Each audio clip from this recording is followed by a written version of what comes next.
The paleo diet, or caveman diet, as you may have heard it called, is gaining popularity. Those who swear by it say they've had success losing weight. It's even making some people feel healthier. But is it a healthy way to whittle the waistline? Dietitian Allie Miller with Naturally Nourished is here with her take on it all. Good morning to you. Good morning, Melissa. A lot of people do it to lose weight, others for health reasons. What's your take on the overall diet and for those reasons? Well, you know, it's based on the hunter-gatherer philosophy. So the concept is lean, clean proteins. So those antibiotic-free, pasture-raised or grass-fed proteins, nuts and seeds and wild berries, and then mushrooms and other roots and things like that.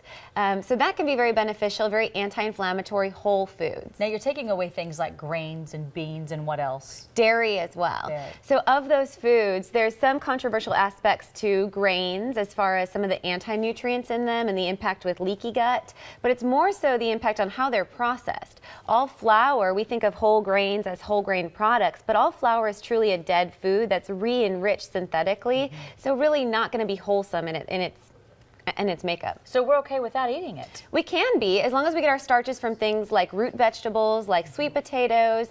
We can also get some starches from beans and grains, but we do want to soak them in preparation of them in their whole form. Now let's talk about what you're going to make this morning. Some paleo-ish, as you call them, banana nut muffins. I call it paleo-ish because in America we always put a little twist on things. Right. Obviously, a lot of us aren't foraging for wild foods. We're buying them at our grocery store, and so we're using foods that are not allowed in the paleo diet, but things like coconut oil, which we have to import and is definitely a little bit processed, but still a better choice. Okay, so what are you going to put in these? Sure, so we're going to start with some almond flour, and this is the big impact that's a big difference.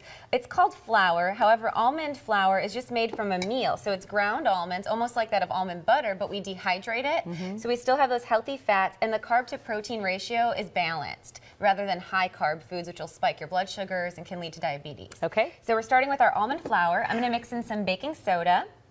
I'm going to mix in some cinnamon and a pinch of sea salt. And then my wet ingredients, I'm just going to whisk together some eggs.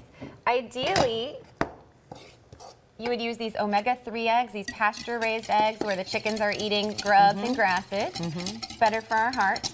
So we'll whisk together our eggs. We'll put in a splash of vanilla extract.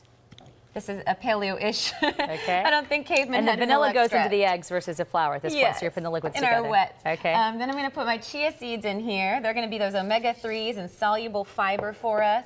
Putting some coconut oil that I'm going to whisk on in there as well.